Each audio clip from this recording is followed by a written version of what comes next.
ஒரே ஒரு ஊர்ல ஒரு ராஜா இருந்தார். அவரு ஒரு வித்தியாசமான ராஜா. எந்த வகையில வித்தியாசமானவர்னு கேட்டா, மக்கள் கிட்ட வரி வசூல் பண்றதுல கொஞ்சம் வித்தியாசமானவர். மற்ற மன்னர்கள் மாதிரி ஒரு நேரடியா வரி வசூல் பண்றது இல்ல, கொஞ்சம் மறைமுகமா அதை பண்ணுவார். அது எப்படின்னா, ஒவ்வொரு குடிமக்களுக்கும் மாசம் ஒரு மரக்கால் நெல்லு மக்கள் கொடுக்கறது இல்ல, ராஜா மக்களுக்கு கொடுப்பார். ஒரு மரக்கால் நெல்ல, அதாவது அரண்மனையில இருந்து ஒவ்வொரு வீட்டுக்கும் நெல் வந்து சேர்ந்துரும். அந்த ஒரு மரக்கால் நெல்ல இவங்க வாங்கிக்கிட்டு அதுக்கு பதிலா ஒரு மரக்கால் அரிசியை ராஜாவுக்கு திருப்பி கொடுக்கணும். இதுதான் அந்த ஊர் வழக்கம். ராஜா வந்து ஜனங்களுக்கு நெல்லை கொடுத்துட்டு அதுக்கு பதிலா அதே அளவு அரிசியா திருப்பி வாங்கிக்குவார். இதை தவிர வரி ஏதும் வசூல் பண்றது இல்ல. இப்படி ஒரு ராஜா. இது மேம்போக்கா பாக்குறதுக்கு ஏதோ சாதாரணமா தெரிஞ்சாலும் குடிமக்கள் ரொம்பவும் கஷ்டப்பட்டாங்க. ராஜா கொடுக்கற நெல்லையும் அரிசியாக்கணும், அதோட இன்னும் ஒரு பாதி அரிசியை அவங்க சேர்த்தும் கொடுத்தாகணும். மக்கள் வந்து ராஜாவை திட்ட ஆரம்பிச்சுட்டாங்க. இந்த ராஜா எப்ப சாவார் அப்படின்னு எதிர்பார்க்க ஆரம்பிச்சுட்டாங்க.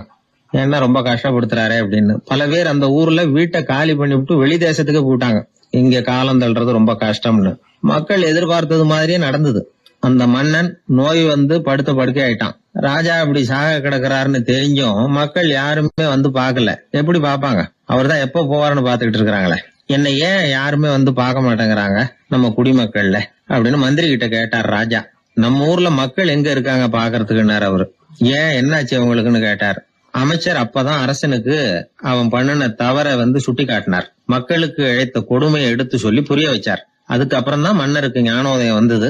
செய்த பாவங்களை எண்ணி வருத்தப்பட்டான். மெதுவா அமைச்சர் பக்கம் திரும்பி, எங்க என் புள்ளன்னு கேட்டான். அவர் எங்கேயாவது ஊர் சுத்திக்கிட்டு இருப்பார், சூதாட்ட விடுதிகள்ல கிடப்பார் அப்படின்னாரு அமைச்சர். அவன் எங்க இருந்தாலும் உடனே அழைச்சிட்டு வாங்கன்னு உத்தரவு போட்டார் ராஜா. அடுத்த நாளே இளவரசனை கொண்டாந்து நிறுத்தினாங்க. தந்தையே, என்ன செய்யணும்னா சொல்லுங்க அப்படின்னு கேட்டான் இளவரசன். அவர் சொன்னார், மகனே, மக்களுக்கு வந்து நான் பொல்லாதவன் ஆயிட்டேன், அவங்க எல்லாம் என்ன நல்லவன்னு சொல்லணும். அப்படி அவங்கள சொல்ல வைக்க வேண்டியது உன்னோட பொறுப்புன்னார். தந்தையே, நீங்க வந்து கவலைப்படாதீங்க, உங்களை ரொம்ப ரொம்ப நல்லவர்னு மக்கள் சொல்லும்படியாக நான் செய்யறேன் அப்படின்னா பையன். அதுக்கப்புறம் கொஞ்ச நாள்ல பையன் பட்டத்துக்கு வந்தான். அவன் என்ன பண்ணான், வரி வசூல் பண்ற முறையில ஒரு மாற்றத்தை உண்டு பண்ணான். என்ன மாற்றம் பண்ணனான்னா, ஒவ்வொரு வீட்டுக்கும் ஒரு மரக்கால் உமிய கொடுக்கறது, அதுக்கு பதிலா ஒரு மரக்கால் அரிசியை வாங்கிக்கிறது. அப்பா என்ன பண்ணாரு, நெல்லை கொடுத்துட்டு அரிசியா வாங்கினார். இவன் மகன் வந்து உமிய கொடுத்துட்டு அரிசியா வாங்கினான். கொஞ்ச காலம் ஆச்சு.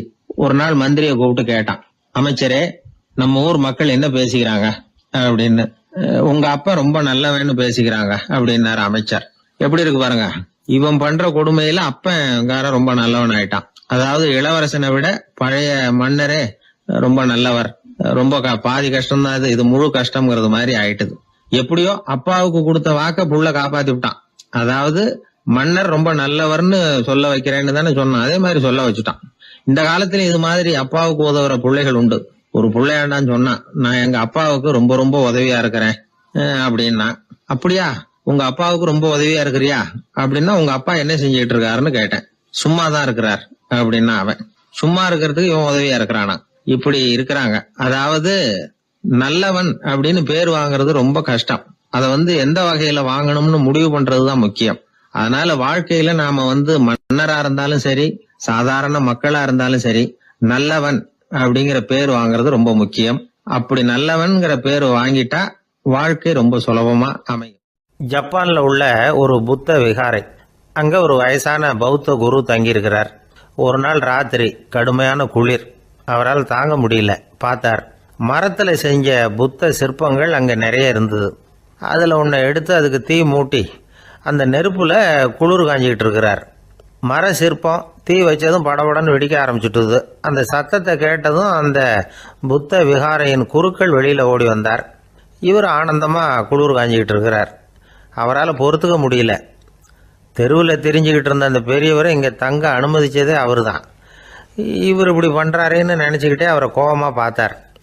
ஏன் இப்படி கோபமா பாக்குறீங்க, இப்படி வந்து உட்காருங்க அப்படிங்கிறாரு இவர். அவருக்கு இன்னமும் கோபம் வந்துட்டுது. எங்கள் கடவுளை வந்து எரிச்சுட்டீங்களே அப்படின்னு சத்தம் போட்டாராம். அப்படியா அப்படின்னு கேட்டுக்கிட்டே அந்த சாம்பலை கிளறினார் இவர். என்ன செய்யறீங்கன்னு கேட்டிருக்காரு அவர். நான் எலும்புகளை தேடுறேன்னாராம். நீங்க ஒரு பைத்தியம், இது ஒரு மர சிற்பம், இதுல எலும்புகள் கிடையாது அப்படின்னாராம். அவருக்கு கோபம் வந்துட்டுது. உடனே வெளியில போங்கன்னு கத்தியிருக்கார். வெளியில தள்ளி கதவையும் சாத்தி விட்டாராம். மறுநாள் காலையில கதவை திறந்து பார்த்தா அந்த வயசான பெரியவர் ஒரு மயில்கல் மேல சில காட்டு பூக்களை வச்சு புத்தம் சரணம் கச்சாமின்னு சொல்லிக்கிட்டே இருக்கிறார். இவருக்கு சந்தேகமாக போட்டுது. கிட்ட போனார். என்ன செஞ்சுக்கிட்டு இருக்கீங்கன்னு கேட்டார். இது என்னுடைய காலை நேர பிரார்த்தனைனாராம். நிஜமாவே நீங்கள் ஒரு பைத்தியமாக தான் இருக்கணும், ஏன்னா அது ஒரு மைல்கல் அப்படின்னாராம். இப்போ அந்த பெரியவர் சொன்னாராம், நீங்கள் ஒரு மரத்தை புத்தராக நினைக்கும் பொழுது நான் ஏன் ஒரு மைல்கல்ல புத்தராக நினைக்கக்கூடாது? நான் புத்தரை எரிக்கலாம், ஏன்னா அவரை நான் நேசிக்கிறேன். அந்த சிற்பம் மரத்தால் ஆனதுங்கிறது எனக்கு தெரியும். நான் ஒரு மைல்கல்ல தொழலாம், ஏன்னா அது எனது பூக்களை தாங்குது. நான் இந்த மைல்கல்லுக்குள்ளே மறைஞ்சிருக்கிற புத்தரை பார்க்கிறேன். யாராவது ஒரு சிற்பி இதை சிலையாக்கினாதான் நீங்கள் புத்தரை பார்க்க முடியும். அன்னைக்கு ரொம்ப குளிராக இருந்தது. நான் எனக்குள்ளே இருக்கிற புத்தரையும் பாதுகாக்கணும். உள்ளே இருக்கிற புத்தரை காப்பாற்றுறதுக்காக வெளியில் உள்ள புத்தரை எரிக்கலாம், அதில் ஒன்றும் தப்பு இல்லை. அது அவருடைய போதனையிலேயே இருக்குது. உனக்குள் ஜோதியாக இரு அப்படிங்கிறது அவருடைய போதனை. என்னுடைய புத்தர் குளிரில் நடுங்கிட்டு இருந்தார். அந்த மர சிற்பங்கள் வெயில் மழையில் உணர்ச்சி இல்லாமல் இருந்தது, அதனால் அப்படி பண்ணினேன். ஆனால் நீங்கள் என்ன பண்ணீங்க? நான் ஒரு மர புத்தரை எரிச்சதுக்காக உயிருள்ள புத்தரை வெளியில் தள்ளி கதவை சாத்தினீங்க அப்படின்னாராம் அந்த பெரியவர். உண்மையான பக்திங்கிறது இதுதான். அதாவது உனக்குள் ஜோதியாக இரு அப்படின்னு புத்தர் சொன்னார் இல்லையா, அது மாதிரி தனக்குள் ஜோதியாக இருக்கிற இந்த காலத்து ஆசாமிகள் நிறைய பேர் உண்டு. எப்பவும் போதையிலேயே இருக்கிறவங்க. ஒரு நாள் நடு ராத்திரி ஒரு மது கடையில் ஒரு ஆள் அங்குள்ள சிப்பந்திகள் கிட்ட கேட்டுக்கிட்டு இருக்கிறான். மறுபடியும் இந்த கடை எப்போ திறப்பாங்கன்னு கேட்டானா. நாளைக்கு காலையில் 8 மணிக்கு திறப்பாங்க அப்படின்னு நானா அங்கே இருந்த ஆள். அவன் திருப்பி திருப்பி அதையே கேட்டுக்கிட்டு இருக்கான். இவனுக்கு பதில் சொல்லி சொல்லி அழுத்து போச்சு. அதான் சொல்கிறேன் ஐயா, நாளைக்கு காலையில் வா அப்படின்னாங்களாம்.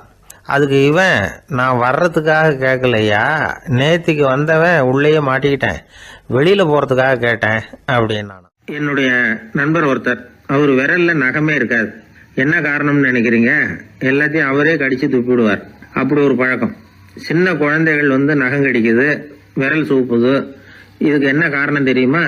குழந்தைகள் மனசுல ஏற்படக்கூடிய ஒருவித பாதுகாப்பின்மை, இன்செக்யூரிட்டி, அல்லது தான் சரியா கவனிக்கப்படல அப்படிங்கிற எண்ணத்தோட வெளிப்பாடு தான் அது அப்படிங்கிறாங்க டாக்டர்கள். சில இடங்கள்ல 2வது குழந்தை பிறந்த உடனே பெரியவர்கள் கவனம் முதல் குழந்தைகிட்ட இருந்து கொஞ்சம் விலகி 2வது குழந்தைகிட்ட போயிடும். அந்த சமயத்துல முதல் குழந்தைக்கு இந்த பழக்கம் ஏற்படுறதுக்கு வாய்ப்பு உண்டாம். சில குடும்பங்கள்ல கணவன் மனைவி 2 பேருமே வேலைக்கு போறவங்களா இருப்பாங்க. குழந்தை ரொம்ப நேரத்துக்கு பெற்றவங்களை பிரிஞ்சு இருக்க வேண்டிய சூழ்நிலை இருக்கும். குழந்தை ஒரு பாதுகாப்பின்மையை உணர ஆரம்பிக்கும். இந்த பழக்கம் வந்துடும்.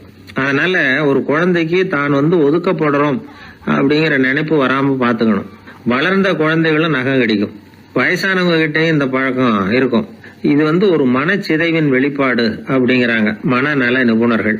அம்மா அப்பா திட்டினாலும் சரி, அல்லது ஆசிரியர் திட்டினாலும் சரி, இந்த பழக்கம் வந்துடும். நாம தவறு பண்ணிட்டோம் அப்படிங்கிற நினைப்பு வர்ற சமயம் நகம் கடிக்க ஆரம்பிச்சிருவோம். ஏதோ ஒண்ணு அடையணும் அப்படின்னு நினைக்கிறோம், அதை அடைய முடியல. இப்படி ஒரு ஏக்கம் வர்ற சமயத்திலேயும் சில பேர் நகத்தை கடிக்க ஆரம்பிச்சிருவாங்க. ஒரு பெரிய அதிகாரி, தனியார் நிறுவனத்துல வேலை பார்க்கிறவரு, அவரு டென்ஷன் ஆயிட்டாருன்னா உடனே அறைக்கு அதை சாத்தி விடுவாங்களாம். அவரே சாத்திக்குவாராம். அப்படி சாத்திக்கிட்டு உள்ள எதையாவது வெறிச்சு பார்த்துக்கிட்டே நகத்தை கடிக்க ஆரம்பிச்சிருவாராம். இந்த பழக்கம் உலகம் பூரா உண்டு. நகம் கடிக்கிறவங்களை அந்த பழக்கத்திலிருந்து மீட்கிறதுக்கு என்ன வழி அப்படின்னு லண்டன்ல உள்ள அழகியல் நிறுவன நிபுணர்கள் யோசனை பண்ணி பார்த்துருக்குறாங்க. சில ஆய்வுகள் பண்ணி பார்த்தாங்களாம். அவங்க என்ன பண்ணாங்க தெரியுமா? நகம் கடிக்கிற பழக்கம் உள்ளவங்களையெல்லாம் தேடி பிடிச்சாங்க. அவங்களையெல்லாம் 3 பிரிவா பிரிச்சுக்கிட்டாங்க. ஒரு பிரிவு கிட்ட என்ன சொன்னாங்கன்னா, உங்களுக்கு நகத்தை கடிக்கணுங்கிற நினைப்பு வர்றப்போலாம் டைரி எழுத ஆரம்பிச்சிருங்க அப்படின்னாங்களாம். இன்னொரு பிரிவு கிட்ட, உங்களுக்கு அந்த நினைப்பு வர்றப்போலாம் உங்க நகத்துக்கு வண்ணம் பூச ஆரம்பிச்சிருங்க, அழகுபடுத்த ஆரம்பிச்சிருங்க, நெயில் பாலிஷ் போடுறாங்களே அது மாதிரி. அப்படி ஒரு யோசனை சொல்லியிருக்காங்க. 3வது குழுவினர்கிட்ட, உங்களுக்கு நகத்தை கடிக்கணுங்கிற எண்ணம் வர்றப்போலாம் விரல்களை இறுக்கமா மூடி வச்சுக்கிட்டு வேற விஷயங்கள்ல கவனம் செலுத்துங்க அப்படின்னு சொன்னாங்களாம். இப்படி 3 வித முயற்சி பண்ணி பார்த்ததுல கடைசியா அவங்க என்ன கண்டுபிடிச்சாங்க தெரியுமா? 3வது குழு செஞ்சதுல நல்ல பலன் கிடைச்சதாம். அதாவது நகம் தெரியாதபடிக்கு விரலை இறுக மூடிக்கிட்டு வச்சுக்கிட்டோம்னா அந்த பழக்கம் மாறுதான். அப்படி இருந்தவங்க கிட்ட இந்த நகம் கடிக்கிற பழக்கம் மெதுவா குறைஞ்சு போச்சான். அதனால நகம் கடிக்கிற பழக்கம் உள்ளவங்க இதை முயற்சி பண்ணி பார்க்கலாம். ஒரு ஆள் இருந்தார், அவருக்கு எப்ப பார்த்தாலும் நகத்தை கடிச்சுக்கிட்டே இருக்கணும், அப்படி ஒரு பழக்கம். அதனால அவர் விரல்ல எப்பவும் நகை இருக்கிறது இல்ல, விரல் இருக்கிறதே பெரிய ஆச்சரியம். அவருக்கு திடீர்னு உடம்புல அரிப்பு, சொரிஞ்சிக்க முடியல, அரிப்பும் நிக்கல. ஒரு வாரம் தொடர்ந்து கஷ்டப்பட்டார். கடைசியா ஒரு டாக்டர் கிட்ட ஓடினார். அவர் எல்லாத்தையும் விவரமா கேட்டுக்கிட்டு கடைசியா கொஞ்சம் மாத்திரை கொடுத்து வேலைக்கு ஒண்ணு சாப்பிடு அப்படின்னாராம். இந்த மாத்திரை எதுக்கு டாக்டர்? அரிப்பு நிக்கிறதுக்கா அப்படின்னாராம். இல்ல நகம் வளர்றதுக்காக அப்படின்னாராம் இந்த டாக்டர். ஒருத்தர் ரொம்ப அவசரமா வந்தார். சார், மனுஷன் நிம்மதியா இருக்கிறதுக்கு என்ன வழின்னு கேட்டார். சீக்கிரமா ஒரு கல்யாணத்தை பண்ணீங்க, எல்லாம் சரியா போடும் அப்படின்னோம். அவர் ஒரு மாதிரியா பார்த்தார். ஏற்கனவே எனக்கு கல்யாணம் ஆயிட்டுது சார், அதனால தானே நிம்மதியா இருக்கிறதுக்கு வழி கேட்கறேன் அப்படின்னார். சரி, இவர் ஒரு மாதிரியான கேஸ் அப்படின்னு நினைச்சுக்கிட்டு நம்மகிட்ட இருந்த ஒரு சின்ன புத்தகத்தை அவர்கிட்ட தூக்கி கொடுத்தோம். இதை படிச்சு பாருங்கன்னு. கல்யாணத்துக்கு பிறகும் சந்தோஷமா இருக்கிறதுக்கு என்ன வழி அப்படிங்கிற கேள்விக்கு அந்த புத்தகத்துல விளக்கம் இருந்தது. கணவன் மனைவிக்குள்ள சிக்கல் வராம இருக்கிறதுக்கு அதுல சில வழிகளை சொல்லி கொடுத்துருக்குறாங்க. அதெல்லாம் என்னென்ன அப்படிங்கறத இப்ப பார்க்கலாமா? குடும்பம்னு இருந்தா கோபம் வரதான் செய்யும், அது வந்துட்டு போகட்டும், பரவாயில்ல. ஆனா அந்த கோபம் ஒரே நேரத்துல 2 பேருக்கும் வந்துடாம பாத்துக்கணும். ஒரு சமயத்துல யாராவது ஒருத்தர் தான் கோபப்படணும், அடுத்தவங்க அமைதியா இருக்கணும். அதுக்கப்புறம் இவர் அமைதியான உடனே அவங்க ஆரம்பிச்சுக்கலாம். கோபமா ஏதாவது சொன்னா உடனே கோபமா பதில் சொல்லக்கூடாது. கொஞ்சம் பொறுத்து கோபம் தீர்ந்த உடனே அந்த பதில சொல்லலாம். அப்போ பதில் கோபமா இருந்தா கூட அது அவ்வளவு பெருசா தெரியாது. அற்ப விஷயத்துக்கெல்லாம் காய்ச்சி மூச்சுன்னு கத்திட்டு இருக்க கூடாது. உங்க 2 பேருக்குள்ள ஒரு தர்க்கம் ஆரம்பமாயிட்டுதுன்னு வச்சுக்கோங்க. கடுமையா 2 பேரும் விவாதம் பண்றீங்க. உங்கள ஒருத்தர் இதுல ஜெயிக்கணும்னா அது நீங்களா இருக்க வேணாம், அடுத்தவங்க ஜெயிக்கிறதுக்கு நீங்க துணையா இருங்களேன். அப்படின்னா நீங்க கொஞ்சம் விட்டு கொடுக்கணும், அவ்வளவுதான். ஏதாவது குத்தம் சொல்லணுமா, செஞ்ச தப்ப சுட்டி காட்டணுமா, விமர்சனம் பண்ணணுமா, பண்ணுங்க, வேணான்னு சொல்லல. ஆனா சொன்னதை அப்படி சொல்றத கொஞ்சம் அன்பா இதமா சொல்லுங்க. எப்போ நடந்த தவறுகளை எல்லாம் இப்போ போய் மறுபடியும் ஞாபகப்படுத்திட்டு இருக்க வேண்டாம். நான் அப்பவே சொன்னேன் இந்த புடவை வேணாம்னு, நீங்க தான் கேட்கல, இப்போ பாருங்க கிழிஞ்சு போச்சு இப்படின்னு கத்துனாங்க ஒரு அம்மா. எப்போ சொன்னீங்கன்னு கேட்டா ஒரு 10 வருஷத்துக்கு முன்னாடி தீபாவளி சமயத்துல அப்படிங்கிறாங்க. அது என்ன இன்னும் அப்படியே புதுசாகவே இருக்கும்? உங்களுக்கு அவர் தான் பெருசு, அவருக்கு நீங்க தான் பெருசு. அதை விட இந்த உலகத்துல வேற எதுவும் முக்கியம் இல்லைன்னு நினைக்கணும். நீ தான் என்னுடைய உலகம்னு எத்தனை தடவை சொல்லியிருப்பீங்க? அதெல்லாம் வெறும் வசனமா போயிடக்கூடாது. ஏதாவது ஒரு பிரச்சனையை பத்தி கடுமையா விவாதம் பண்ணிட்டு இருக்கீங்க, அதை அப்படியே பாதியில விட்டுட்டு படுக்கைக்கு போயிடக்கூடாது. சொச்சத்தை நாளைக்கு பேசிக்கலாம்னு. அப்படி போனா தூக்கம் வராது. பிரச்சனையை ஒரு முடிவு பண்ணிக்கிட்டு அதுக்கப்புறமா தூங்க போகணும். ஒரு நாள்ல ஒரு தடவையாவது உங்க ஜோடியை பாராட்டி நல்ல விதமா கனிவா ஒரு வார்த்தை சொல்லணும் அப்படின்னு தீர்மானம் பண்ணீங்க. ஏதாவது தப்பு பண்ணிவிட்டீங்கன்னா பரவாயில்ல, அதை ஒத்துக்கிறதுக்கும் மன்னிப்பு கேட்கறதுக்கும் தயாரா இருக்கணும். அது ஒன்றும் கேவலம் கிடையாது. வீட்டுக்குள்ள தானே கேட்க போறீங்க, வெளியில யாருக்கு தெரிய போகுதோ? எப்படியோ உங்களுக்குள்ள ஒரு சமரசம் ஆனா சரிதான். ஒரு தகராறுன்னு எடுத்துக்கிட்டா குறைஞ்சபட்சம் அதுக்கு 2 பேர் தேவை. தனியாவே உட்காந்துக்கிட்டு நான் இப்ப தகராறு பண்ணிட்டு இருக்கிறேன் அப்படின்னு யாரும் சொல்ல முடியாது. 2 பேர் தகராறு பண்றாங்கன்னா பொதுவா அந்த 2 பேர்ல யாரு அதிகமா பேசுறாங்களோ அவங்க பேர்ல தான் தப்பு இருக்கும். அதை மனசுல வச்சுக்கணும். இதெல்லாம் தான் அந்த புத்தகத்துல போட்டிருக்கிற வழிமுறைகள். இவ்வளவும் சரியா வரலன்னா அப்புறமா சொல்லுங்க, வேற புத்தகம் ஏதாவது இருக்கான்னு தேடுவோம். ஒரு கணவன் தன்னுடைய மனைவியை அழைச்சிட்டு ஒரு மனோதத்துவ டாக்டர் கிட்ட வந்தாரா. டாக்டர், எங்களுக்கு கல்யாணம் ஆகி 30 வருஷ காலமா நாங்க ஒரு விஷயத்துல கூட ஒத்து போனதில்லை அப்படின்னு ஆரம்பிச்சார். உடனே அந்த அம்மா குறுக்கிட்டு, அது 30 வருஷம் இல்ல 32 வருஷம் அப்படின்னாங்களாம். ஐயா, என்னுடைய நூல் வெளியீட்டு விழாவுக்கு அவசியம் நீங்க வரணும் அப்படின்னு கூப்பிட்டார் ஒருத்தர். எப்போ வரணும்னு கேட்டேன். அடுத்த வாரம்னார். சரி, புத்தகம் தயாராகிட்டுதா அப்படின்னு. நாளைக்கு தான் அச்சிக்க கொடுக்க போறேன்னார்.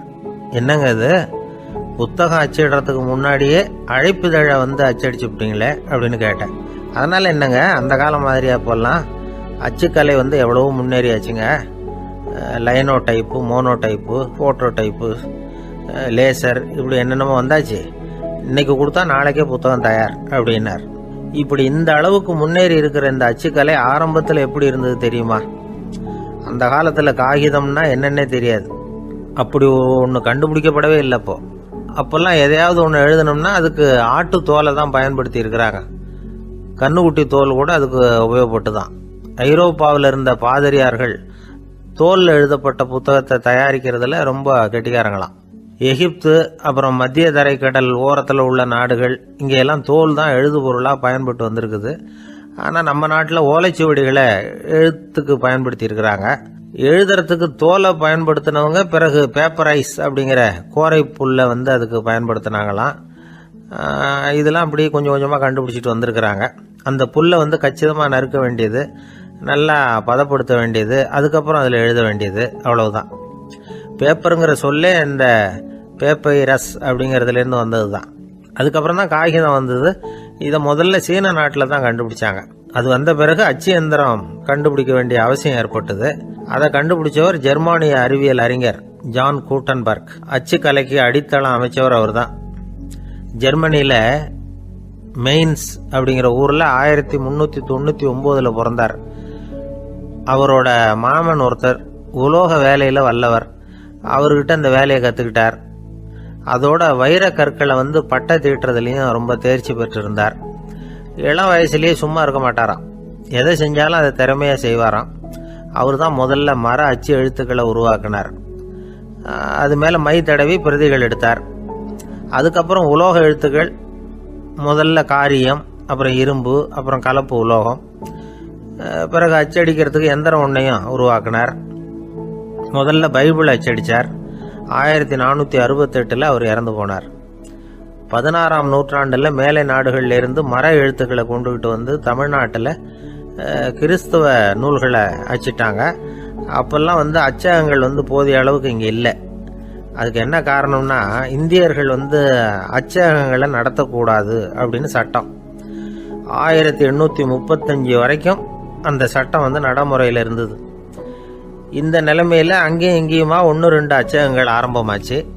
1713 தரங்கம்பாடியில் லூத்தரன் மிஷன் அச்சகம், அதே ஆண்டில் சென்னையில் எஸ்பிசிகே அச்சகம். இது ரெண்டும் தான் இந்தியாவில் முதல்ல தொடங்கப்பட்ட அச்சகங்கள். ஆட்டுத்தோல்லையும் ஓலைச்சுவடியிலையும் எழுதப்பட்ட எழுத்துக்கள் இன்னைக்கு எங்கேயோ போயிட்டுது.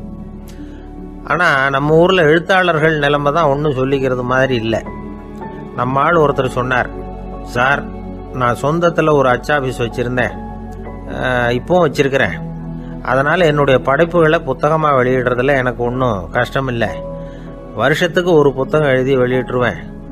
15 வருஷமாக இலக்கிய உலகத்துக்கு இப்படி சேவை செஞ்சுக்கிட்டு வர்றேன். ஆனால் இந்த வருஷம்தான் வாசகர்கள் வந்து எனக்கு பாராட்டு விழா நடத்தி இருக்கிறாங்க அப்படின்னார். இந்த வருஷம் அப்படி என்ன விசேஷம் அப்படின்னு கேட்டோம்.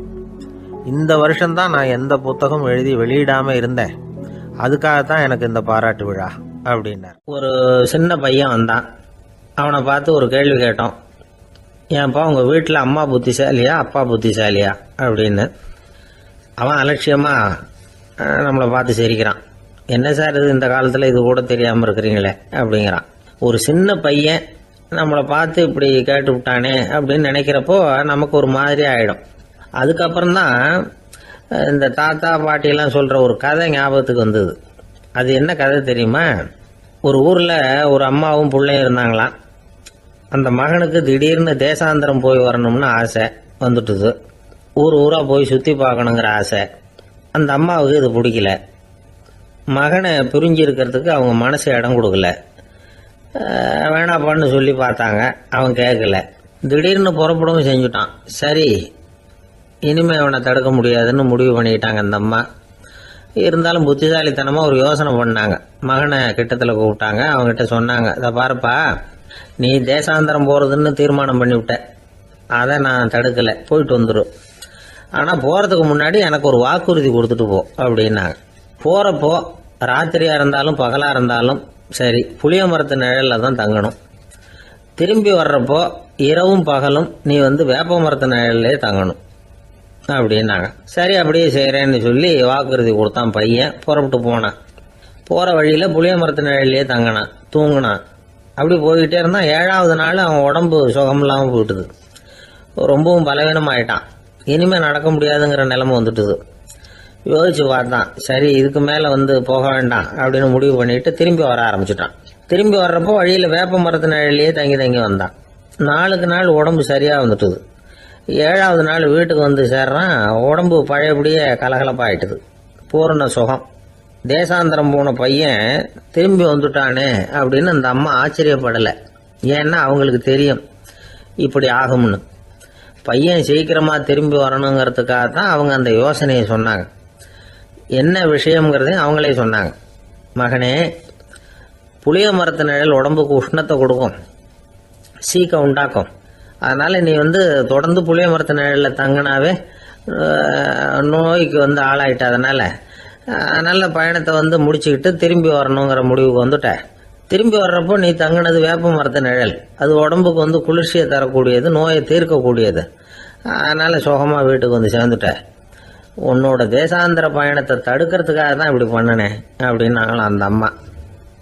பார்த்தீங்களா அம்மாவோட புத்திசாலித்தனத்தை? அப்பாவாக இருந்தால் இப்படியா பண்ணுவார்? ஒரு அப்பா பையன்கிட்ட 10 ரூபா கொடுத்து இதை எடுத்துக்கிட்டு அடுத்த ஊருக்கு போய் அங்கே இருக்கிற மாமா கிட்ட இதை கொடுத்துட்டு வாடா, வழியில் எங்கேயாவது மரத்தடியில் படுத்து தூங்கி விடாதே அப்படின்னு எச்சரிக்கை பண்ணி அனுப்புனாராம். பையனுக்கு எச்சரிக்கையாக வாழறது எப்படிங்கிறத கற்றுக் கொடுக்கறதுக்காக இப்படி பண்ணார். அவன் பணத்தை வாங்கிக்கிட்டு போனான்.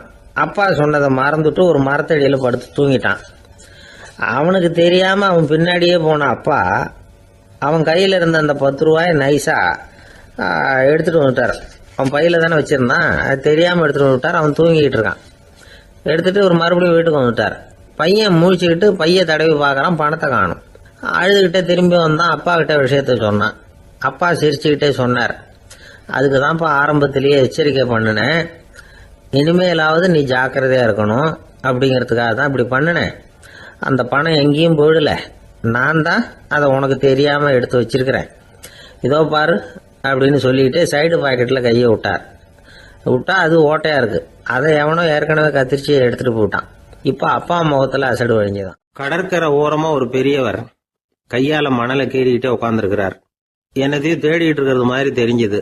மெதுவா கிட்டத்துல போய் என்னத்தை தேடிட்டு இருக்கிறீங்க அப்படின்னு கேட்டோம். அவரு சாவகாசமா நிமிந்து பார்த்து நிம்மதியை தேடிட்டு இருக்கிறேன்னார். நாங்க ஒரு மாதிரி ஆயிட்டோம். இருந்தாலும் சமாளிச்சுக்கிட்டு, சார் மணல்ல கிழிஞ்சல் தான் கிடைக்கும், நிம்மதி கிடைக்காது அப்படின்னோம். சரி, இன்னைக்கு வசமா நம்ம கிட்ட ஒரு ஆள் மாட்டிக்கிட்டார் அப்படின்னு நினைச்சு அவர் பக்கமா போய் உட்காந்துக்கிட்டு கதை சொல்ல ஆரம்பிச்சிட்டோம். ஒரு பெரிய மன்னர் இருந்தார். அவருக்கு எல்லா வசதியும் இருந்தது. இருந்தாலும் ஒரே ஒரு குறை. அது என்னன்னா நிம்மதி இல்லைங்கிற குறை. அரண்மனையில தினமும் கலை நிகழ்ச்சி, நாட்டியம் எல்லாம் நடந்துகிட்டு தான் இருந்தது. இருந்தாலும் நிம்மதி இல்லை. சரி, நிம்மதி எங்க கிடைக்கும் அப்படின்னு தேட ஆரம்பிச்சார். உடனே அதுக்கான முயற்சிகள்ல தீவிரமா இறங்கினார். நாட்டில் உள்ள தத்துவ மேதைகளை எல்லாம் கூப்பிட்டுட்டு வர சொன்னார். எல்லாரும் சேர்ந்தாங்க. அவங்கள பார்த்து நிம்மதி எங்க இருக்குது அப்படின்னு விசாரிச்சார். அவங்களுக்கு அது தெரிஞ்சா ஏன் இப்படி ராஜா முன்னாடி நின்றுட்டு இருக்க போறாங்க? ராஜாவோட கேள்விக்கு ஒவ்வொருத்தரும் ஒவ்வொரு மாதிரி விளக்கம் கொடுக்க ஆரம்பிச்சிட்டாங்க. எந்த பதிலும் ராஜாவுக்கு திருப்தி அளிக்கக்கூடிய அளவுக்கு இல்லை. சரி, போயிட்டு வாங்கன்னு சொல்லி அவங்கள எல்லாம் அனுப்பி வச்சுட்டார். ஒரு நாள் அவர் மாளிகையில உப்பரிகையில நின்றுட்டு இருக்கிறார். அந்த சமயத்துல தெருவுல ஒரு பிச்சைக்காரன் ரொம்ப உல்லாசமா பாட்டு பாடிக்கிட்டே போய்கிட்டு இருக்கிறான். குரல்ல ஒரு சந்தோஷம், நடையில ஒரு மிடுக்கு. அவன்கிட்ட கொஞ்சம் கூட கவலை இருக்கிறதா தெரியல. உடனே ராஜா அதை பார்த்தார். ஏவலாளிகளை கைதட்டி கூப்பிட்டார். உடனே ஓடி போய் அந்த பிச்சைக்காரனை இங்க அழைச்சிட்டு வாங்கன்னு உத்தரவு போட்டார். இவங்க உடனே ஓடி போய் அவனை கூப்பிட்டாங்க. அரண்மனைக்கு வாழ்ந்தாங்க. அவன் வரல. அரண்மனைக்குள்ள அடி எடுத்து வைக்க மாட்டேன்னு சொல்லிவிட்டான். ராஜா கிட்ட விஷயத்த சொன்னாங்க. அவருக்கு ரொம்ப ஆச்சரியம், இப்படி ஒரு ஆள் இருக்கிறானா அப்படின்னு. சரி, அவன் என்னதான் சொல்றான் அப்படின்னு விசாரிச்சார்.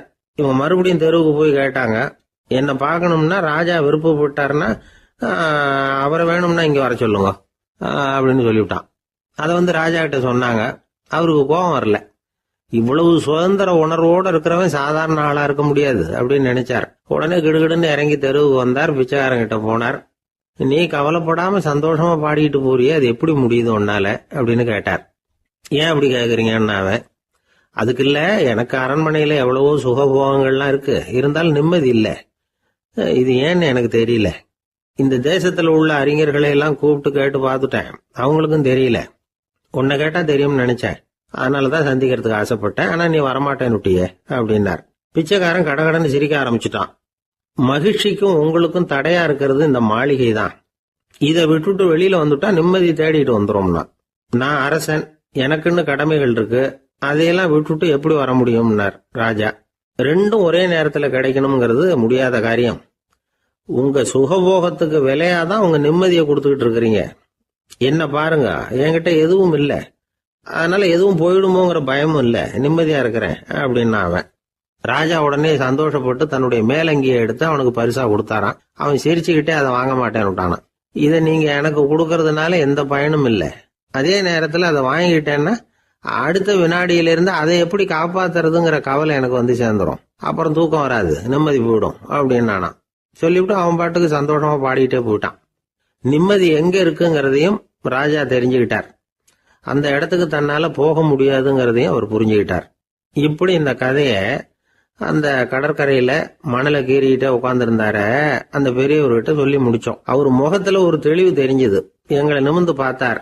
ரொம்ப நன்றிங்க, இப்ப எனக்கு தெரிஞ்சு போச்சு.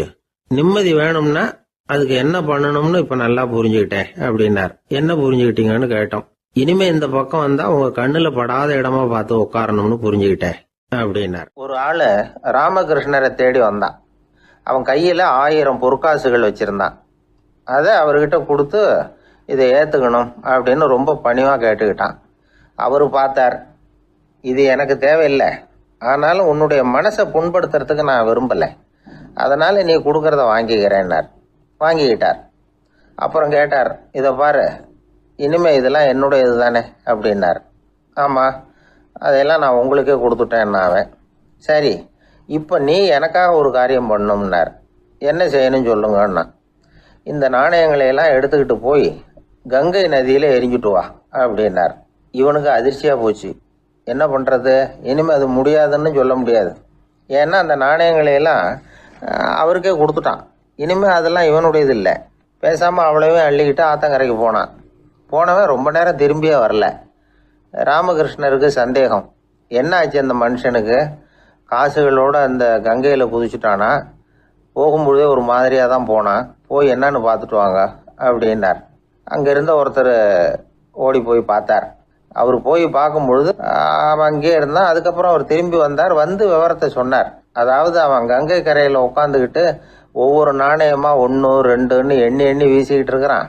அவனை சுற்றி ஒரு கும்பல் நின்றுக்கிட்டு அவனை தடுத்துக்கிட்டு இருக்குது அப்படின்னு விவரத்தை சொன்னார் போயிட்டு வந்தவர். இதை கேட்டதும் ராமகிருஷ்ணரே புறப்பட்டு அங்கே போனாராம். என்ன இப்படி பண்ணிகிட்டு இருக்கிற, நான் உன்னை அந்த நாணயங்களை கங்கையில் வீசி எறிய சொன்னேன், நீ ஏன் அதை எண்ணிக்கிட்டு இருக்கிற அப்படின்னார். பழக்கம்தான் காரணம், நான் ஒவ்வொரு நாளும் ஒவ்வொன்றா சேமித்து வச்சேன். இன்றைக்கி என்கிட்ட நிறைய இருக்குது, உங்களுக்கு ஒரு 1000 நாணயங்களை கொடுக்கணுங்கிறது என்னோட ஆசை அப்படின்னா. இப்போ ராமகிருஷ்ணர் சொன்னார், ஒரே நேரத்தில் எல்லாத்தையும் சம்பாதிச்சிருந்தா நீ எண்ணுறது பொருத்தமாக இருக்கும். எல்லாத்தையும் இழக்கும்போது ஒவ்வொன்றா எண்ணிக்கிட்டு இழக்கிறதுங்கிறது சரியான செயல் இல்லை. அதனால் ஒரே தடவையாக எல்லாத்தையும் தூக்கி எறிஞ்சிடும் அப்படின்னார். இது இழப்பது அப்படிங்கிற ஒரு உயர்ந்த நிலை. இதை நாம் யதார்த்த வாழ்க்கையில் சம்மந்தப்படுத்தி பார்த்து குழப்பிக்கிட்டு இருக்கக்கூடாது. இழக்கிறேன்னு சொல்லிக்கிட்டு இருக்கிற காசையெல்லாம் ஆற்றுலையும் குளத்துலையும் கொண்டு போய் எரிஞ்சிட்டு வாங்க அப்படின்னு உபதேசம் பண்ணுறதாக யாரும் நினச்சிடக்கூடாது. இதில் நாம் புரிஞ்சிக்க வேண்டியது என்னென்னா, எதையாவது ஒன்றை இன்னொருத்தருக்கு கொடுக்கணும் அப்படின்னு விருப்பப்பட்டால் அதை மனப்பூர்வமாக கொடுத்துடணும். கொடுத்துட்டு அதையே நினச்சிக்கிட்டு இருக்கக்கூடாது. நம்மால் ஒருத்தர் ஒரு 100 ரூபா நோட்டை தன்னுடைய நண்பர் ஒருத்தர்கிட்ட கொடுத்து, இது உனக்கு தான் வச்சுக்கோ அப்படின்னார். அவர் பார்த்தார், இது இனிமேல் எனக்கு தானே சொந்தம் அப்படின்னார். ஆமான்னார் அவர். அப்படின்னா எனக்காக நீ ஒரு உதவி செய்யணும்னார். சொல்லுங்க செய்கிறேன்னார் அவர். இந்த 100 ரூபா நோட்டை தீ வச்சு கொளுத்தி விடுனார். இவர் அதிர்ச்சியாகி அவரை பார்த்தார். இப்போ அவர் சொன்னார், நீ எனக்கு அன்பாக கொடுத்தது இது, இந்த நோட்டு கள்ள நோட்டுங்கிறது எனக்கு முன்னாடியே தெரியும், சீக்கிரம் கொளுத்தி விடு, அதுதான் நம்ம 2 பேருக்குமே நல்லது அப்படின்னாராம் அவர். ராமகிருஷ்ணர் வாழ்ந்த காலத்தில் நடந்த ஒரு நிகழ்ச்சி இது. அப்போ ஒரு ஓவியர் இருந்தாராம். அவருக்கு ஒரு ஆசை, ராமகிருஷ்ணர் படத்தை வரையணும், அதை அவர்கிட்டயே கொண்டுட்டு போய் காட்டி அபிப்பிராயம் கேட்கணும். இதுதான் அந்த ஓவியரின் ஆசை. உடனே ராமகிருஷ்ணர் படத்தை வரைஞ்சி முடித்தார். அதை எடுத்துக்கிட்டு போனார். இவர் போன சமயம் அங்கே ராமகிருஷ்ணர் சீடர்களோடு உட்காந்துருக்கிறார். விவேகானந்தர் அங்கே இருக்கிறார். இந்த ஓவியர் கொண்டுகிட்டு போய் தான் வரைந்த ஓவியத்தை அவர்கிட்ட காட்டினார். ராமகிருஷ்ண பரமஹம்சரின் ஓவியத்தை ராமகிருஷ்ணர்கிட்டயே காட்டுறார். ராமகிருஷ்ணர் என்ன பண்ணார் தெரியுமா, அந்த படத்தை பார்த்தார். உடனே அது காலை தொட்டார். குருதேவருடைய இந்த செயல் சீடர்களுக்கு ரொம்ப வியப்பை உண்டு பண்ணிச்சு. சில பேர் மனசுக்குள்ளேயே ரொம்ப குழம்பி போக ஆரம்பிச்சிட்டாங்க, என்ன இப்படி பண்ணுறாருன்னு. என்ன இது அவரோட படம், அவரே அவரோட படத்தின் காலை தொடுறார் அப்படின்னு யோசிச்சாங்க. சில பேர் ஒன்றும் புரியாமல் ஒருத்தர் பார்த்து சிரிச்சுக்கிட்டாங்க. அந்த இடத்துல சீடர்கள் மட்டும் இல்லை, சீடர் அல்லாத பல பேர் இருந்தாங்க. தன்னுடைய காலை தானே தொடர இவருடைய செயல் பற்றி என்ன நினைக்கிறது அப்படின்னு அவங்களும் குழம்பி போய் நிற்கிறாங்க. அந்த படத்தை வரைஞ்சி அவர்கிட்ட காட்டின அந்த ஓவியருக்கும் அதிர்ச்சி. இருந்தாலும் அவர் சீடர் கிடையாது. அதனால் கொஞ்சம் துணிச்சலை வர வச்சுக்கிட்டு கேட்டார், என்னங்க இது, என்னால் என்னுடைய கண்களையே நம்ப முடியல. இது உங்கள் சொந்த உருவப்படம், நீங்கள் உங்கள் சொந்த கால்களையே தொடுறீங்க, இது எங்களுக்கு கொஞ்சம் சங்கடமாக இருக்குதே அப்படின்னார். ராமகிருஷ்ணரின் கண்களில் ஆனந்த கண்ணீர் வழிஞ்சுதான். அவர் சொன்னாராம், இது என்னோட படம்ங்கிறது எனக்கு தெரியும், ஆனால் இது என்னோட படம்ங்கிறதுனால நான் இதோட காலை தொடலை.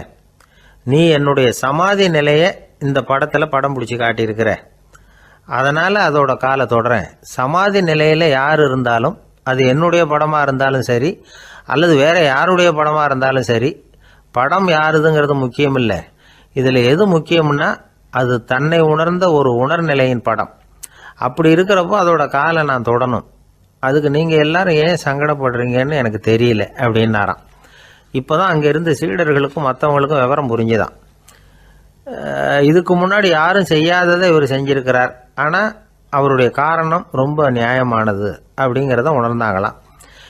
இதுவரைக்கும் ஆன்மீகத்தில் சமாதி நிலை, அதாவது தன்னை உணர்ந்த நிலை பற்றி புரிஞ்சுக்கிட்டோம். இல்லறத்தில் ஏற்படக்கூடிய சமாதி நிலை பற்றி உங்களுக்கு தெரியுமா? ஒரு அம்மா டாக்டர்கிட்ட வந்து சொன்னாங்களாம், டாக்டர், என் வீட்டுக்காரருக்கு உடம்புல ஏதோ கோளாறுன்னு நினைக்கிறேன், நான் எவ்வளவு நேரம் பேசினாலும் காதில் விழாதது மாதிரி உட்கார்ந்துருக்கிறார் அப்படின்னாங்களாம். அதுக்கு அந்த டாக்டர் சொன்னாராம், அம்மா, அது உடம்பு கோளாறு இல்லை, அது ஒரு பெரிய திறமை அப்படின்னாராம். ஒரு கணவன் மனைவி எப்போ பார்த்தாலும் அவங்க 2 பேருக்கும் இடையில சண்டை வந்துக்கிட்டே இருந்தது. இதில் என்ன ஆச்சரியங்கிறீங்களா? நான் அதுக்காக சொல்ல வரல, இது வேறு விஷயம். அதாவது சண்டை போடாமல் இருக்கிறதுக்கு வழி சொல்கிற தகவல் இது.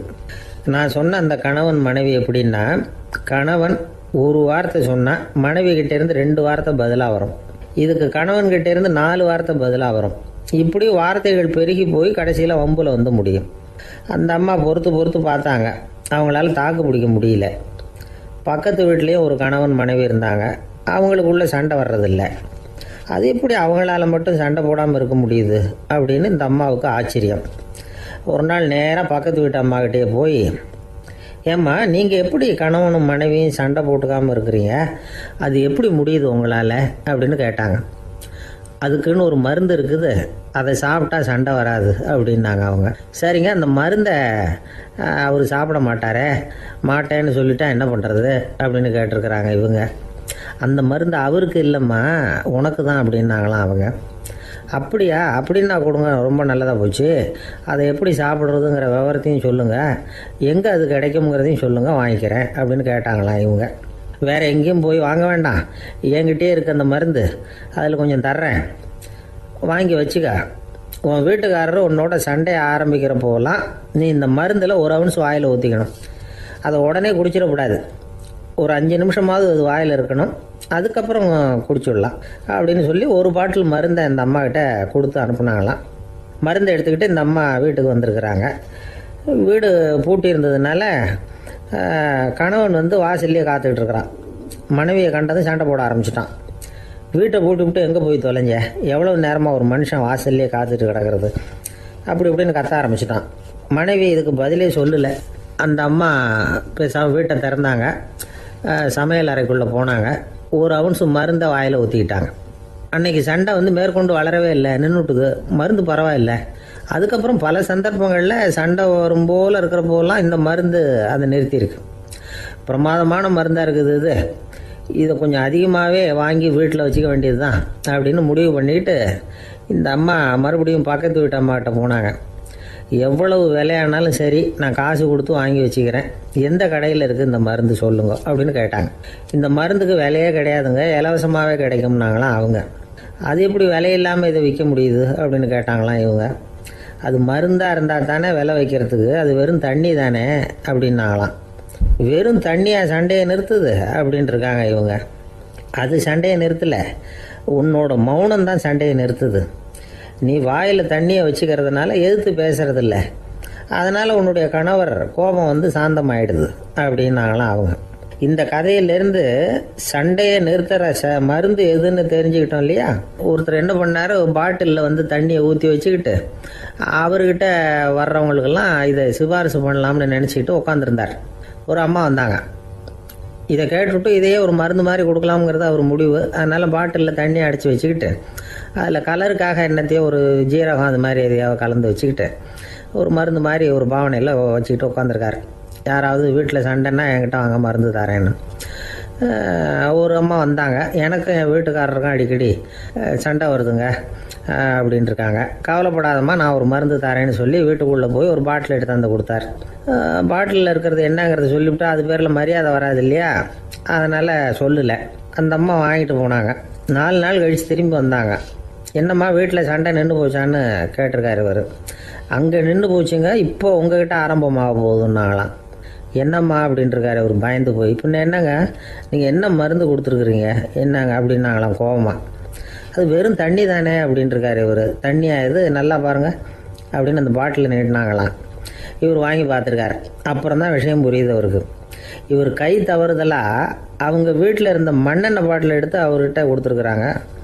அப்புறம் என்ன ஆகும், சண்டை வராது. அர்ஜுனன் கேட்ட கேள்விக்கெல்லாம் பகவான் கண்ணன் வந்து பதில் சொன்னார். அதுக்கு பேர் பகவத்கீதை. அதே மாதிரி உத்தவன் கேட்ட கேள்விக்கும் அவர் பதில் சொல்லியிருக்கிறார். அதுக்கு என்ன பேருனா உத்தவ கீதைன்னு பேர். அது சரி, உத்தவன்னா யார்? கண்ணனுக்கு சின்ன வயசுலேருந்தே தேர் ஓட்டிக்கிட்டு இருந்தவன் அவன் தான். குருஷேத்திர போர் முடிஞ்சது. அதர்மத்தை அழித்து தர்மத்தை நிலைநாட்டி தர்மனுக்கு முடிச்சு விட்டினார் கண்ணபிரான். அதுக்கப்புறம் துவாரகைக்கு திரும்பினார். தான் வந்த காரியம் முடிஞ்சது. அதனால் இளமையிலிருந்தே தனக்கு தேரோட்டியாக இருந்து வந்த உத்தவனை கூப்பிட்டார். இந்த பாருப்பா, உனக்கு வேணுங்கிறத கேளுன்னார். அவன் தனக்குன்னு எதையும் கேட்குறதுக்கு ஆசைப்படலை. இருந்தாலும் கேள்வி கேட்குறதில் அவன் ரொம்ப கெட்டிக்காரன். அதனால் கேட்க ஆரம்பித்தான்.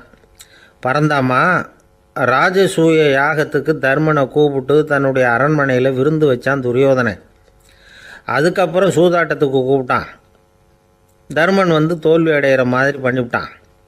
நீங்கள் தான் முக்காலமும் உணர்ந்தவராச்சே, சூதாட்டத்தில் தர்மர் ஜெயிக்கிறது மாதிரி பண்ணியிருக்கக்கூடாதா? இந்த பகடக்காயை உருட்டுறப்போ நீங்கள் எதிர்பார்த்தது விழற மாதிரி பண்ணியிருக்கலாமே. சரி, அதுதான் இல்லை. வேடிக்கை பார்த்துக்கிட்டு இருந்த பீமன், அர்ஜுனன், நகுலன், சகாதேவன் இவங்களையும் பணையம் வச்சு ஆடுறப்போவாவது காப்பாற்றிருக்கலாம். அதையும் நீங்கள் செய்யலை. பாவம் அந்த அவல பொண்ணு, ஒன்றும் புரியாத ஒன்றும் தெரியாத அந்த உன்னுடைய சகோதரி திரௌபதி, அந்த பொண்ணை வந்து துச்சாதனை இழுத்துக்கிட்டு வந்து துகில் உரிகிற கட்டத்தில் காப்பாற்றினியே. இது நியாயமா, முறையா, அறமா? இதுதான் உத்தவன் கேட்ட கேள்வி. இதுக்கு பரந்தாமன் பதில் சொல்கிறார். அப்படி கேள் உத்தவா. தருமனை வந்து துரியோதனன் வந்து சூதாட அழைக்கும் பொழுது என்ன சொன்னான் தெரியுமா? நான் பணையம் வைக்கிறேன், எனக்கு பதிலாக என்னுடைய மாமன் சகுனி பகடக்காய்களை உருட்டுவான்னு சொன்னான். உடனே தருமன் எனக்கு பதிலாக என்னுடைய மைத்துனன் கண்ணன் வந்து பகடக்காய்களை உருட்டுவான்னு சொல்லியிருக்கலாமே. அப்படி சொல்லலை. என்ன செஞ்சான் தெரியுமா? துரியோதனன் கூட சூதாட்டத்துக்கு சம்மதிச்சிட்டோம், கடவுளே இது என்னுடைய மைத்துனன் கண்ணபிரானுக்கு தெரியக்கூடாது அப்படின்னு வேண்டிக்கிட்டான். இதனால் தருமன் வந்து எனக்கு வந்து மனசால் தடை போட்டுட்டான். அதனால் அரண்மனைக்கு வெளியிலேயே என்னை கூப்பிடுவாங்கன்னு நான் காத்துக்கிட்டு இருந்தேன். பீமன், அர்ஜுனன், நகுலன், சகாதேவன், திரௌபதி இவங்களை பணையம் வச்சு ஆடுறப்போவாவது கூப்பிடுவாங்கன்னு பார்த்தேன். அப்பவும் அவங்க என்னை கூப்பிடல, நினைக்கல. திரௌபதியை வந்து துச்சாதனன் கூந்தலை பிடிச்சி இழுக்கிறான். அப்போ கூட அவள் தன்னுடைய உடல் பலத்தால் தடுக்கிறதுக்கு முயற்சி பண்ணாலே தவிர என்ன நினைக்கல. துரியோதனன் சபைக்கு இழுத்து செல்லப்பட்ட திரௌபதி அறநூல்களையும் அரச நீதிகளையும் சொல்லிக்கிட்டு இருந்தாலே தவிர என்ன நினச்சே பார்க்கலை. துகில் உரிகிற கட்டத்தில் தான் ஹரி ஹரி கண்ணா பரந்தாமன்னு கூப்பிட்டா.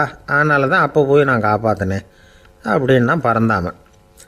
அப்படின்னா நீ அழைச்சாதான் போவியா, நீயா போக மாட்டியா அப்படின்னு கேட்குறான் உத்தவன்.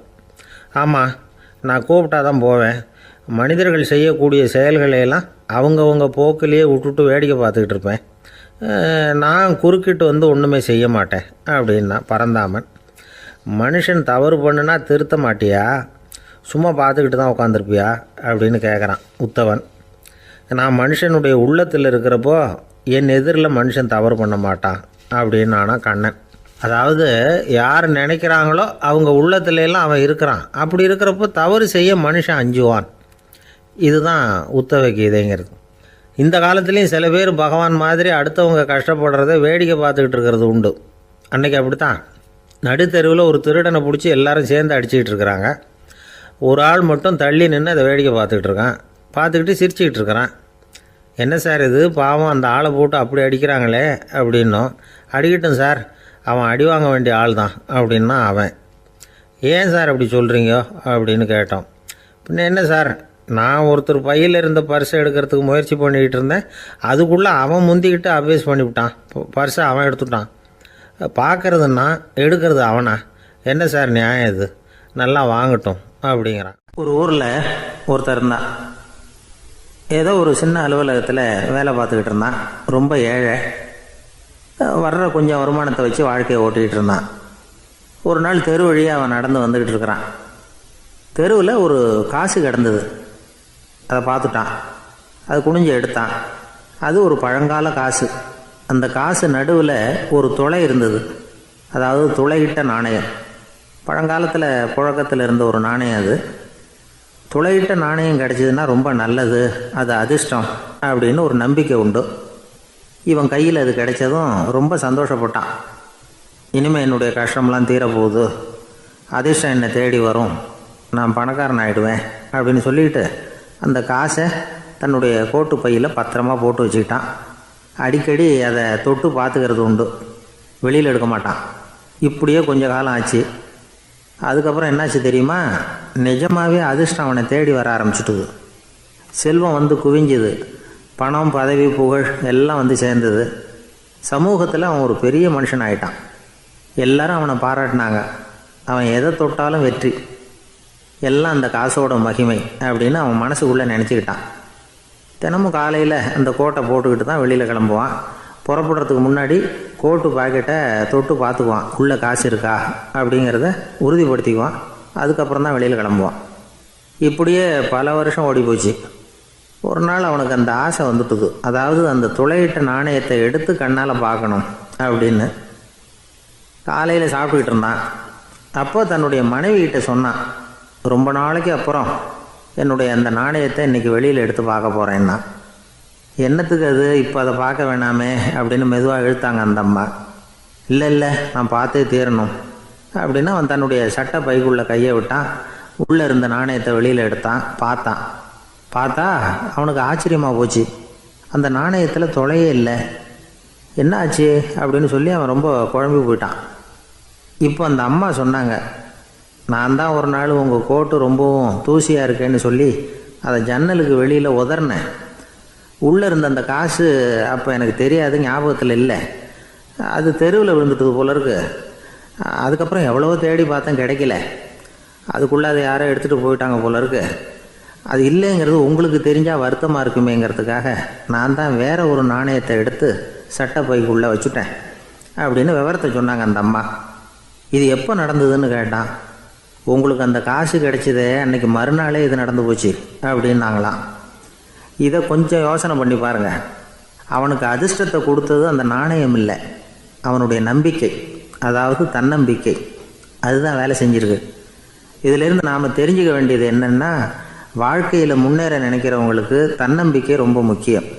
அது இல்லைன்னா முன்னேற முடியாது. ஒருத்தன் சொன்னானா, நான் எப்போவுமே என்ன தான் சார் நம்புவேன், மற்றவங்கள நம்ப மாட்டேன். நேற்றுக்கு பாருங்கள், திடீர்னு 10 பேர் என்னை அடிக்க வந்துட்டாங்க, நான் ஒருத்தனாகவே அதை சமாளித்தேன் அப்படின்றான் ரொம்ப பெருமையாக. அது எப்படின்னு கேட்டாங்களாம். ஒரே ஓட்டமாக அங்கேருந்து ஓடி வந்துட்டேன் அப்படின்னு. ரொம்ப நாளைக்கு முன்னாடி ஒரு நாள் கோவலன் நாடகம் நடந்தது. எங்கள் மதுரையில் நடந்தது. அதில் ஒரு முக்கியமான கட்டம். கண்ணகி கிட்ட சிலம்பை வாங்கிக்கிட்டு அதை விற்கிறதுக்காக மதுரை நகருக்கு புறப்படுறான் கோவலன். அந்த சமயத்தில் கண்ணகி பாடுற மாதிரி ஒரு நாடக பாடல், நாடக ஆசிரியர் எழுதினது. அது என்ன பாட்டுன்னா, மா பாவியோர் கூடி வாழும் மதுரைக்கு மன்னா போகாதீர் என்று அப்படின்னு ஆரம்பிக்கும் அந்த பாட்டு. இதுதான் அந்த பாட்டு. இதை கண்ணகி மேடையில் பாடின உடனே கூட்டத்தில் சலசலப்பு. நம்ம ஊர்லேயே நமக்கு முன்னாடியே நின்றுக்கிட்டு மா பாவியோர் கூடி வாழும் மதுரை அப்படின்னு சொல்கிறாங்களே, என்ன தைரியம் அப்படின்னு எல்லாம் குழப்பம் பண்ண ஆரம்பிச்சிட்டாங்க. மக்கள் சத்தம் போட ஆரம்பிச்சிட்டாங்க. எதிர்ப்பு குரல் அது பாட்டுக்கு வர அதிகமாக போட்டுது. கொண்டுக்கிட்டு வா அந்த நாடக ஆசிரியரை, எழுதுனது யார் அப்படின்னு ஒரே சத்தம், கூச்சல். வேறு வழி இல்லை. மெதுவாக மேடைக்கு வந்தார் அந்த நாடக ஆசிரியர். 4 பக்கத்தில் இருந்தும் கேள்வி கணைகள். மக்களை பார்த்து கொஞ்சம் அமைதியாக இருங்கோ அப்படின்னு சொல்லிவிட்டு தன்னுடைய விளக்கத்தை சொல்ல ஆரம்பித்தார் அந்த நாடக ஆசிரியர். மா அப்படின்னு சொன்னால் திருமகளாகிய லட்சுமி அப்படின்னு அர்த்தம். பா அப்படின்னா கலைமகளாகிய சரஸ்வதி. வி அப்படின்னா மலைமகளாகிய பார்வதி. மா பாவியோர் அப்படின்னா திருமகளும் கலைமகளும் மலைமகளும் இவங்க மூவரும் அப்படின்னு அர்த்தம். இந்த 3 பேரும் வாழ்கின்ற மதுரை புனிதம் நிறைந்தது, சகல செல்வங்களும் நிறைஞ்சது. அப்படிப்பட்ட ஊரில் நான் அணிந்து கொள்ளும் இந்த சாதாரண சிலம்பை யார் வாங்கிக்குவாங்க அப்படிங்கிற எண்ணத்தோடு தான் கண்ணகி அப்படி சொல்கிறா. அதை நினச்சி தான் நான் எழுதினேன். ஆகவே மதுரையை ரொம்ப சிரமப்படுத்தணும், ரொம்ப மோசமாக எழுதணும் அப்படிங்கிற எண்ணம்லாம் எனக்கு கிடையாது. பெருமைப்படுத்தணும்னு நினச்சி தான் அப்படி எழுதினேன் அப்படின்னு விளக்கம் கொடுத்தாராம். இந்த விளக்கத்தை கேட்டதும் எல்லாரும் ரொம்ப சமாதானம் ஆயிட்டாங்களாம். இப்படி விளக்கம் கொடுத்த அந்த நாடக ஆசிரியர் யார் தெரியுமா? அவர் தான் தமிழ் நாடக உலகின் முதல் ஆசான் சங்கரதாஸ் சுவாமிகள். அவருக்கு நகைச்சுவை உணர்வும் அதிகம். 1920ஆம் ஆண்டு திருநெல்வேலியில் அவர் தங்கியிருக்கிறார் நாடகம் நடத்துறதுக்காக. அவர் தங்கியிருந்த வீட்டில் கொசு மூட்டை பூச்சி அதிகமாக இருந்திருக்கு. அவரால் தூங்கவே முடியல. அவர் அனுபவித்த தொல்லைகள் ஒரு பாட்டாக உருவாச்சு. வேடிக்கையாக ஒரு பாட்டு எழுதினாராம்.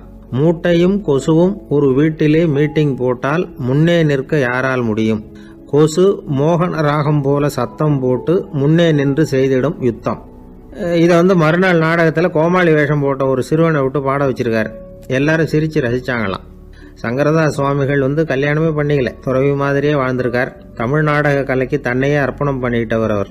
1922 நவம்பர் மாதத்தில் ஒரு நாள் புதுச்சேரியில் அவர் வாழ்க்கை முடிஞ்சுது. அப்போ அவருக்கு வயசு 55.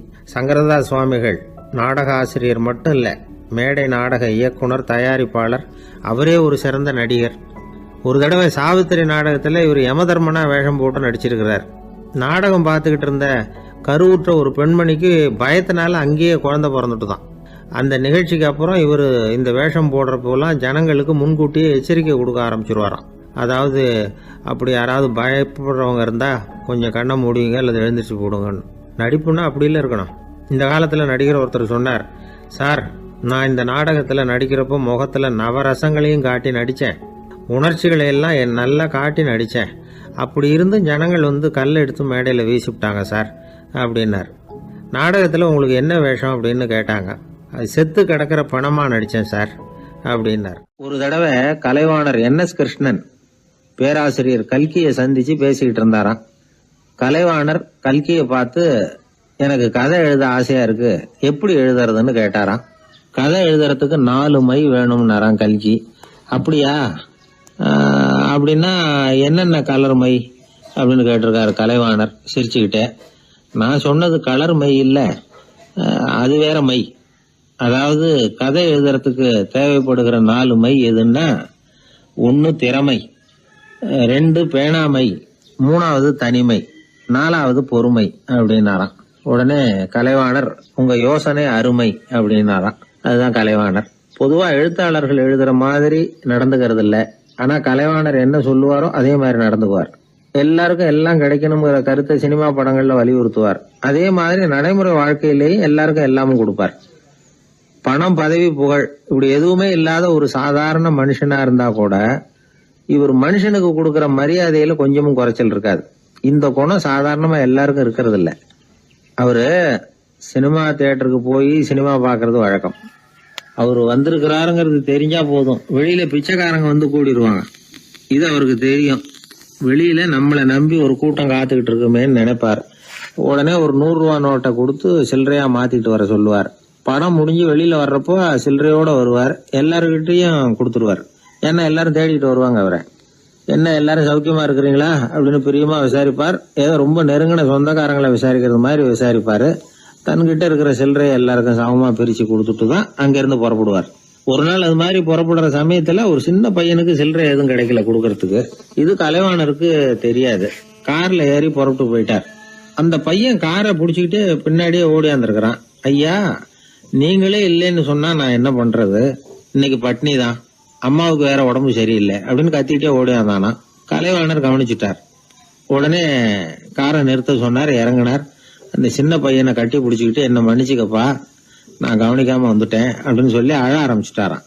இன்னொரு தடவை இதே மாதிரி ஒரு தியேட்டர்ல இருந்து வெளியில வந்திருக்கிறார். ஒரு ஆள் அவர்கிட்ட வந்து நின்றுருக்கார். அவர் கொடுக்கறதுக்கு இவர்கிட்ட பணம் இல்ல. பணம் இல்லையாப்பா அப்படின்னாராம். உங்ககிட்டயே இல்லையா அப்படின்னாராம் அவரு. கலைவாணருக்கு மனசு ரொம்ப சங்கடமா போச்சு. உடனே புறப்பட்டு வீட்டுக்கு போனார். அங்க இங்க தேடி பார்த்து அங்க இருந்த கொஞ்ச நெஞ்ச சில்லறை எடுத்தார். காரு டிரைவரை கூப்பிட்டார். தியேட்டர் வாசல்ல நின்றுகிட்டு இருந்த ஆசாமியோட அங்க அடையாளங்களை சொன்னார். காரை எடுத்துட்டு போய் அந்த ஆளை கண்டுபிடிச்சு இந்த காசை கொடுத்துட்டு வா அப்படின்னு அனுப்பி வச்சாராம். பிச்சை போடுறதுக்காக காரை அனுப்புனதாக வேற யாரை பத்தியாவது நீங்க கேள்விப்பட்டிருக்கிறீங்களா? அவர் ஒரு வித்தியாசமான மனிதர், வித்தியாசமான கலைஞர். கலைவாணரோட சகோதரர் கல்யாணம் நடந்தது. அதுல தியாகராஜ பாகவதர் கச்சேரி முடிஞ்ச உடனே அதுல சம்பந்தப்பட்ட கலைஞர்களுக்கெல்லாம் கலைவாணர் பரிசுகள் கொடுக்கிறார். அந்த கச்சேரியில கடம் வாசிச்சவருக்கு மட்டும் மத்த எல்லாருக்கும் கொடுத்ததை விட பெருசா ஒரு வெள்ளி கோப்பையை பரிசா கொடுத்தாராம். மத்தவங்களுக்கு எல்லாம் சின்னதா கொடுத்துட்டு கட வித்துவானுக்கு மட்டும் பெருசா பரிசு கொடுக்குறீங்களே ஏன்னு கேட்டிருக்கிறாங்க. அதுக்கு கலைவாணர் விளக்கம் கொடுத்தாராம். இப்பெல்லாம் ரயில்ல கூட்டம் அதிகங்கிறது உங்களுக்கு எல்லாருக்கும் தெரியும். இந்த வித்வான் இவ்வளவு பெரிய மண்பானைய ரயில்ல ரொம்ப பத்திரமா உடையாம ரொம்ப தூரத்துல இருந்து கொண்டு வந்திருக்கிறாரே, அது என்ன சாமான்யமான காரியமா? அவரோட அந்த சாமர்த்தியத்தை பாராட்டுறதுக்காக தான் அவருக்கு இவ்வளவு பெரிய பரிசு அப்படின்னு விழுந்தது. உடனே அவங்களுக்கு ஒரு ஆசை, கபீரை சந்திச்சு பேசணும் அப்படின்னு அவங்க ஆசைப்பட்டாங்க. அவங்க அப்படி ஆசைப்பட்டதுக்கு ஒரு காரணம் உண்டு. ஏன் அப்படி ஆசைப்பட்டாங்கன்னா, 2 ஞானிகளை சந்திக்க வச்சா பல அரிய தத்துவங்களை கேட்கறதுக்கு ஒரு வாய்ப்பு கிடைக்கும். அதனால அவங்க 2 பேரையும் எப்படியாவது சந்திக்க வச்சிடணும் அப்படின்னு அவங்க ஆசைப்பட்டாங்க. அந்த சீடர்கள் தங்களுடைய விருப்பத்தை அவர்கிட்டயே சொன்னாங்க. இது மாதிரி அவர் கபீர் இந்த ஊர்ல இருக்கிறதா தெரியுது, சந்திச்சா தேவையில்லைன்னு. சரி, கபீரை சந்திக்கலாம், ஆனா அவரோட பேசுறத பத்தி நான் எதையும் சொல்றதுக்கு இல்லை அப்படின்னு விட்டார் பரீத். ஏன் கபீரோட நீங்க எதுவும் பேச மாட்டீங்களா அப்படின்னு கேட்டாங்க சீடர்கள். அவரோட பேசுறதுக்கு எதுவும் இல்லை. ஏன்னா எனக்கு என்ன தெரியுங்கிறது அவருக்கு தெரியும், அவருக்கு என்ன தெரியுங்கிறது எனக்கு தெரியும். அப்படி இருக்கிறப்ப நாங்க 2 பேரும் பேசிக்கிறதுக்கு என்ன விஷயம் இருக்க போகுது அப்படின்னாரு அவர். இங்க நிலைமை இப்படி. கபீர் இருக்கிற இடத்துல என்ன நடந்தது தெரியுமா? இது மாதிரி பரீத் காசிக்கு வந்திருக்கிறார் அப்படிங்கிற விஷயம் கபீரின் சீடர்களுக்கு தெரிஞ்சது. உடனே அவங்களும் நீங்க ஷேக் பரீத்தை சந்திச்சு பேசணும்னு அவர்கிட்ட கேட்க ஆரம்பிச்சாங்க. அதுக்கு கபீர் சொன்னாராம், நாங்க 2 பேரும் சந்திச்சுக்கிட்டா ஒருத்தர் கட்டி தழுவிக்குவோம், ஆனந்த கண்ணீர் வடிப்போம், வார்த்தைகளால பரிமாறிக்கிறதுக்கு எங்ககிட்ட எதுவும் இல்லை அப்படின்னாராம். இருந்தாலும் 2 பக்கத்துல இருந்த சீடர்களும் அப்படி நினைக்கல. எப்படியும் இவங்க சந்திச்சுக்கிட்டா கொஞ்சமாவது பேசாம இருக்க முடியாது, ஏதாவது பேசிக்குவாங்க அப்படின்னு நினைச்சாங்க. அதனால தொடர்ந்து வற்புறுத்தினாங்க. கபீர் பரீத்தை தன்னுடைய ஆசிரமத்துக்கு அழைச்சார். அந்த ஊரின் எல்லைக்கே போய் அவரை அழைச்சிட்டு வந்தார். 2 பேரும் சந்திச்சாங்க. ஒருத்தர் கட்டி பிடிச்சுக்கிட்டாங்க. ஒருத்தர் கைய ஒருத்தர் பிடிச்சபடியே ரொம்ப நேரம் நின்றுட்டு இருந்தாங்க. ஆனந்த கண்ணீர் வழிஞ்சுது. கபீர் ஆசிரமத்துல 2 பேரும் மௌனமா உட்கார்ந்துருக்காங்க. ஏதாவது பேசுவாங்கன்னு சொல்லி எதிர்பார்த்துக்கிட்டே 2 பக்கமும் சீடர்கள் காத்துக்கிட்டு இருக்கிறாங்க. பேசுங்கன்னு சொல்லியும் பார்த்தாங்க. அதை கேட்டதும் லேசா சிரிச்சாங்களே தவிர எதுவுமே பேசிக்கலையாம். ஒரு நாள் பூரா இப்படியே போயிட்டுது. அதுக்கப்புறம் பரீத் கபீர் கிட்ட விடைபெற்றுக்கிட்டு புறப்பட்டார். ஏன் நீங்க பேசல அப்படின்னு சொல்லி கபீரின் சீடர்கள் கேட்டாங்களாம். அதுக்கு கபீர் சொன்னார், நாங்க 2 பேரும் உணர்ந்ததை சொல்றதுக்கு வார்த்தைகள் கிடையாது. எல்லாமும் உணர்ந்த பரீத் கிட்ட பேசுறதுக்கு என்கிட்ட எதுவும் இல்லை, அதனால பேசல அப்படின்னார். இதே மாதிரி பரீத்தின் சீடர்களும் அவர்கிட்ட கேட்டிருக்கிறாங்க, ஏன் நீங்க பேசலன்னு. எங்க 2 பேர்ல யாராவது ஒருத்தர் பேச ஆரம்பிச்சிருந்தாலும் அதை போல முட்டாள்தனம் வேற எதுவும் இருக்க முடியாதுன்னாரு அவரு. ஞானிகள் 2 பேரும் பேசி இருந்தா என்ன ஒரு தெளிவு கிடைக்குமோ அதை விட அதிகமான தெளிவு கிடைச்சுதான் சீடர்களுக்கு. உண்மையின் வடிவமான பரம்பொருள் பேசப்பட வேண்டிய ஒன்றல்ல, அது உணரப்பட வேண்டிய ஒன்று அப்படிங்கறத அவங்க புரிஞ்சுக்கிட்டாங்களாம். ஒரு கணவனும் மனைவியும் ரொம்ப நாள் ஒருத்தர் பிரிஞ்சிருந்தாங்க. பல வருஷங்களுக்கு அப்புறம் அவங்க சந்திச்சாங்க. சந்திச்ச உடனே ஏதாவது பேசலாம்ல, பேசல. 2 பேருமே மௌனமா இருந்தாங்க. இந்த ஞானிகள் மாதிரி ஒருத்தர் ஆர்வமா பாத்துக்கிட்டாங்க, அவ்வளவுதான். அந்த கணவனை தனியா கூப்பிட்டுக்கிட்டு போய் ஒருத்தர் விசாரிச்சார். ஏன்பா இவ்வளவு நாள் கழிச்சு சந்திக்கிறீங்க, நீயாவது முதல்ல வாயை திறக்கப்படாதான்னார். அதுக்கு அவர் சொன்னார், ஏற்கனவே நான் வாயை திறந்ததுனால தானே சார் இவ்வளவு காலமும் பிரிஞ்சு இருக்கிறது மாதிரி ஆச்சு, அதனால அவசரப்படாம பொறுமையா இருக்கிறேன் அப்படின்னாராம். அதனால